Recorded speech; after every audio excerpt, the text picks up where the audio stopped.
नमस्कार. सध्या चर्चेत असणारा अतिशय महत्वाचा विषय म्हणजे खाजगी रुग्णालये, तिकडे पेशंटकडून उकळला जाणारा अवाच्या पैसा, त्यामुळे होणारा मनस्ताप.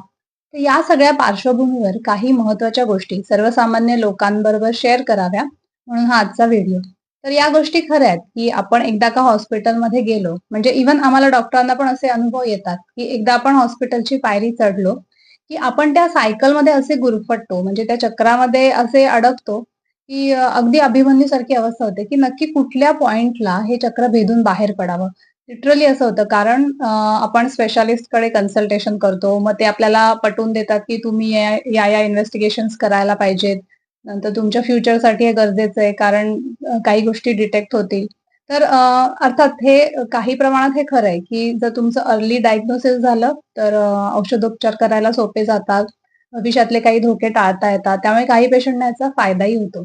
पण मुद्दा असा असतो, की फक्त ज्या पेशंटना गरज आहे, तर त्याच पेशंटना हे आधुनिक तंत्रज्ञान आणि त्याच्या सगळ्या तपासण्या ह्या सजेस्ट केल्या पाहिजेत. तसं होत नाही. तर तुम्ही नवीन मशिनरी घेतली आहे म्हणून मग तुम्ही सगळ्या सरसकट सगळ्या पेशंटना ते इन्व्हेस्टिगेशन्स करायला लावणार. त्याचा भुर्दंड सर्वसामान्य लोकांना भरायला लागतो. तर असो, हा विषय खूप मोठा आहे.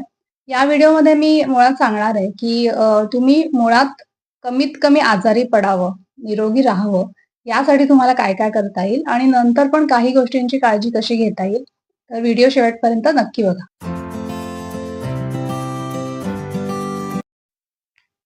नमस्कार. मी डॉक्टर दीप्ती कंधारे. मनसा वेलनेसमध्ये सगळ्यांचं मनापासून स्वागत. तर आयुर्वेदामध्ये अशी औषधं सांगितलीत, की जी तुम्हाला स्वस्थ राहायला मदत करतील. स्वस्थचे स्वास्थ्य रक्षणम हे आयुर्वेदाचं ब्रीदवाक्यच आहे असं आपण म्हणू शकतो.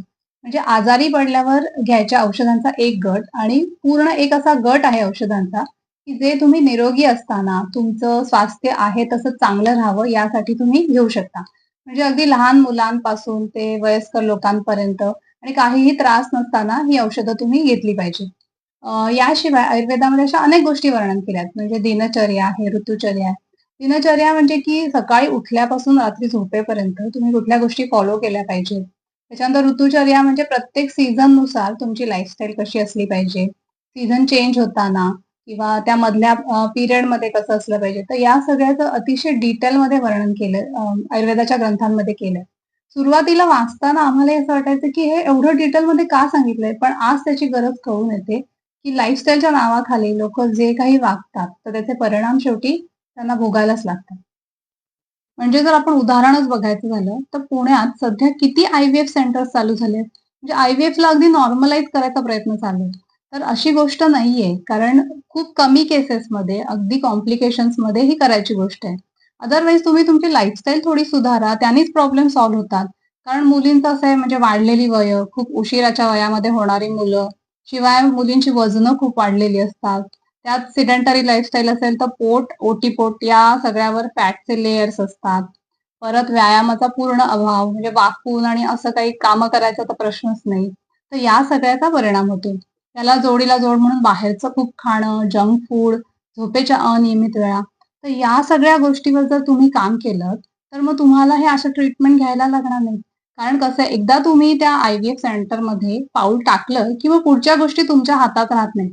मग तुम्ही रडून काहीच फायदा नाही, की आमचे एवढे लाख गेले का एवढे जो काय खर्च गेलाय तो. त्यामुळे तुम्ही आधीपासून या सवयी लावा आणि मुलींना लहानपणापासून वयात येतानापासून चांगलं-चुंगलं खायची, व्यवस्थित व्यायाम करायची, या सवयी लावल्या गेल्याच पाहिजेत. यानंतर महत्त्वाचा मुद्दा मला असा वाटतो, की फॅमिली डॉक्टर ही संकल्पना. म्हणजे प्रत्येक फॅमिलीला एक फॅमिली डॉक्टर हवा. जो फॅमिलीमधल्या सगळ्या मेंबरची त्यांच्या तब्येतीविषयी बेसिक माहिती त्याच्याकडे असते. त्यामुळे कधीही अडीनडीला तुम्हाला काही सल्ला हवा असेल, कधी काही अशी क्रिटिकल कंडिशन येते, तर तुम्हाला सल्ला देणारी योग्य व्यक्ती म्हणजे त्या प्रोफेशनमधली ही तुमच्याकडे असते. याशिवाय काही 4 नंबर्स किंवा काही 4 ओळखी किंवा अ, अशी काही इमर्जन्सी आली, तर तुम्हाला गाईड करणारं कोणीतरी असतं. त्यामुळे फॅमिली डॉक्टर हा असायला पाहिजे. शिवाय तो तुम्हाला अवेलेबल असेल, असा फॅमिली डॉक्टर बघा. म्हणजे ऐन वेळेला जर तोच अवेलेबल नसेल, तर त्याचा काही फायदा नाही. तसंच आता सगळं ऑनलाईन अवेलेबल असतं. म्हणजे आता आम्ही YouTubeवरनं व्हिडिओ बघतो. तर तिथे सुद्धा तुम्ही असं एखादं चॅनल किंवा अशी एखादी व्यक्ती जी तुम्हाला वाटते, की ऑथेंटिक नॉलेज देते, तर त्याला तुम्ही फॉलो करा आणि त्यानुसार तुमची लाईफस्टाईल तशी मेंटेन करू शकता. पुढचा अतिशय महत्वाचा मुद्दा फायनान्शियल प्लॅनिंग. म्हणजे जरी आपण कितीही आपल्या आरोग्याची काळजी घेतली, नंतर निरोगी राहण्यासाठी प्रयत्न केले, पण तरी कधीतरी आपल्याला दवाखान्यात जायची वेळ येऊ शकते किंवा कधी कुठला आजार पण येऊ शकतो. तर त्यासाठी नियमित रक्कम बाजूला काढून ठेवणं हे आवश्यक आहे. म्हणजे बाकी गोष्टींना आपण जशी प्रायोरिटी देतो, म्हणजे आजकालचे यंग जनरेशन तर म्हणजे फिरण्यासाठी, व्हेकेशनचं प्लॅनिंग, नंतर काय-काय शॉपिंग, ब्रँडेड गोष्टी, तर या सगळ्याबरोबर तुमच्या आरोग्यासाठी, फ्युचरसाठी काही ठराविक रक्कम नियमितपणे बाजूला काढणं महत्वाचं असतं. जसं मी मगाशी म्हटलं, तसं आयुर्वेदामध्ये अशी अनेक औषधं आहेत. म्हणजे आवळा आहे, त्रिफळा आहे आणि अनेक औषधं आहेत, की जी तुमचं स्वास्थ्य मेंटेन करायला तुम्हाला मदत करतात. शिवाय काही पंचकर्म आहेत, जी त्या-त्या सीझननुसार तुम्ही करून घेऊ शकता.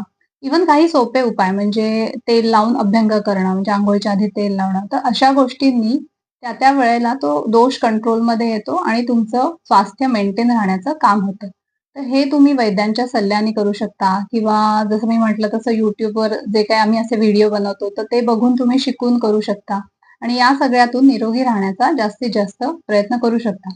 तर पुढच्या व्हिडिओमध्ये मी या सगळ्यावर डिटेल अशी माहिती देणारच आहे. पण त्यामुळे चॅनलला सबस्क्राईब करायला विसरू नका. व्हिडिओ बघितल्याबद्दल धन्यवाद. Take care.